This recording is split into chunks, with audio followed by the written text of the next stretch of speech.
On est actuellement en Amérique latine, bien arrivé en Argentine, après beaucoup de péripéties.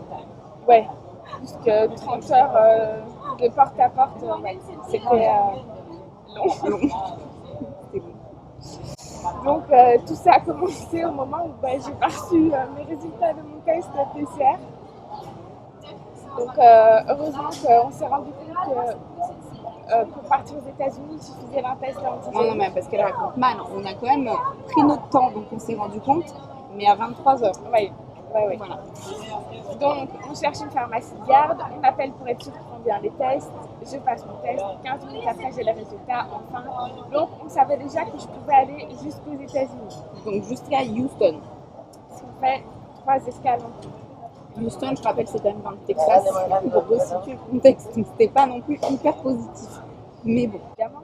Donc le matin à 8h, on appelle directement pour leur dire que j'ai pas mes résultats. Sachant qu'on montait dans l'avion à 9h. Et que moi, j'avais reçu, on l'avait fait à 8h59, je crois, la veille, et moi, j'avais reçu à 17h le jour même. Bref, finalement, nous montons dans l'avion, je n'ai pas de nouvelles, je sais juste qu'il y a énormément d'erreurs dans les tests, en fait, dans les données. Ils ont mixé tous les données. Ils lui ont attribué un numéro de sécurité sociale. Au hasard. Et voilà.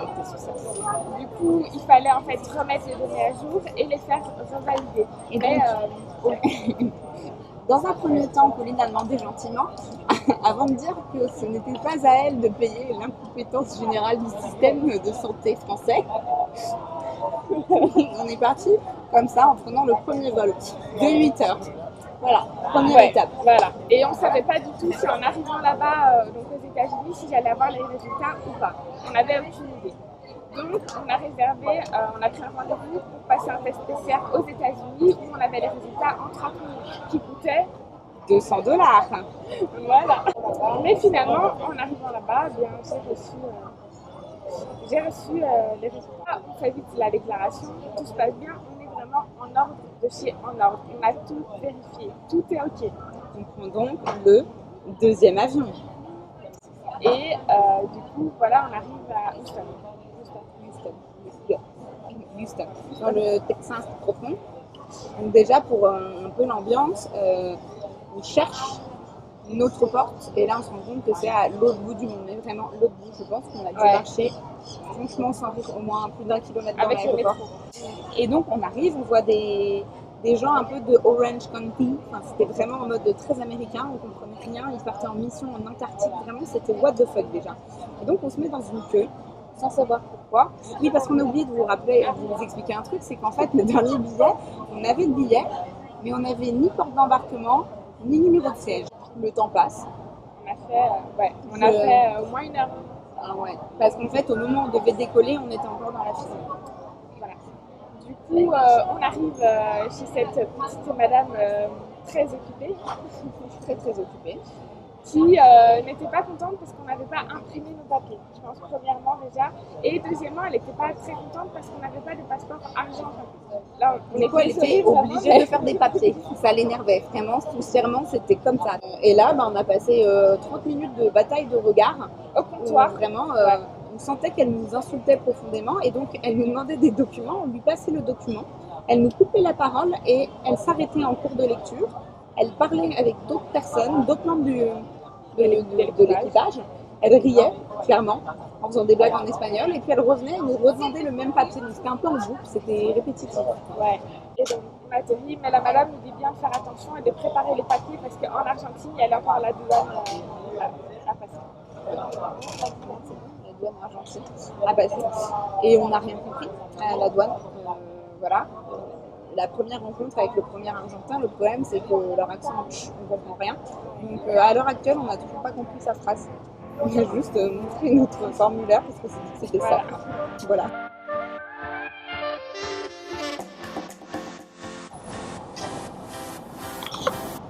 Bon appétit!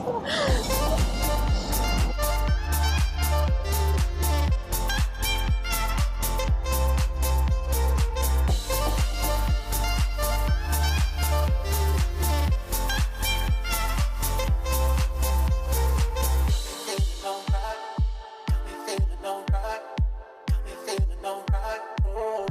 Ah, mais j'avais pas compris, mais ça, c'est des paniers lots sur des grands-mères de la place de mer, en fait. C'est super émouvant. Et pourquoi elles sont là, ces grands-mères? Alors, je vous explique tout. Parce qu'en fait, pendant la dictature, oui, je suis longue et j'adore l'histoire, elles défilent tous les jeudis autour de cette place en revendiquant qu'on retrouve leurs enfants, qu'on accepte qu'on les a tués et qu'on retrouve les petits-enfants pour leur redonner les petits-enfants.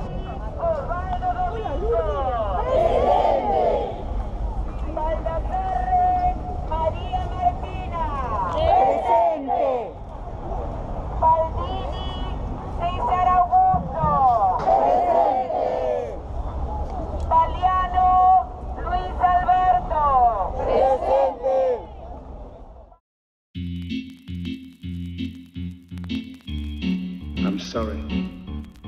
I don't want to be an emperor. That's not my business.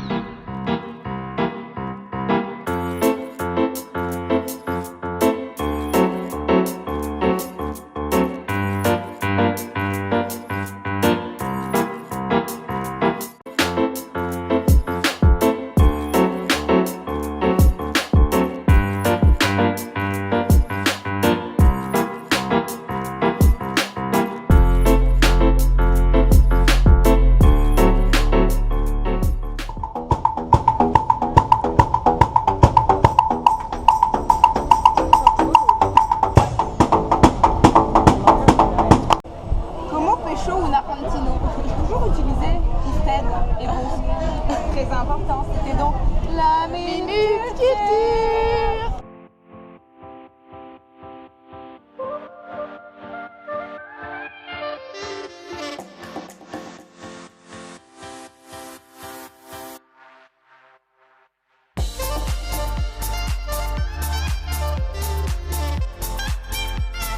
Et tenter. Première réaction.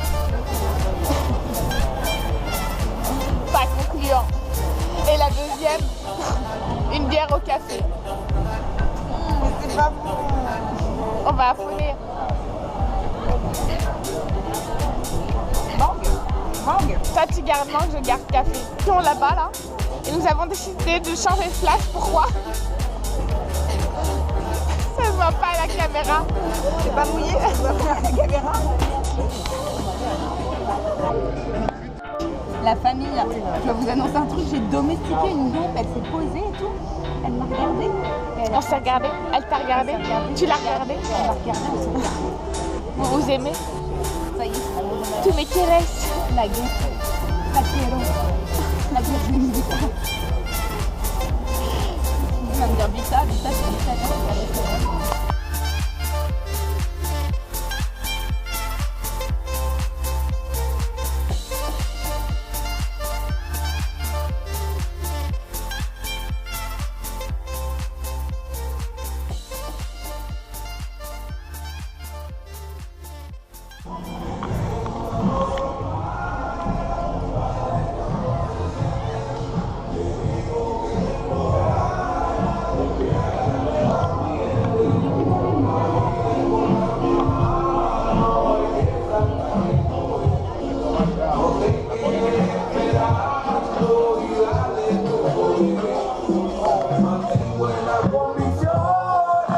Mete mano sin miedo, la vida te da lección.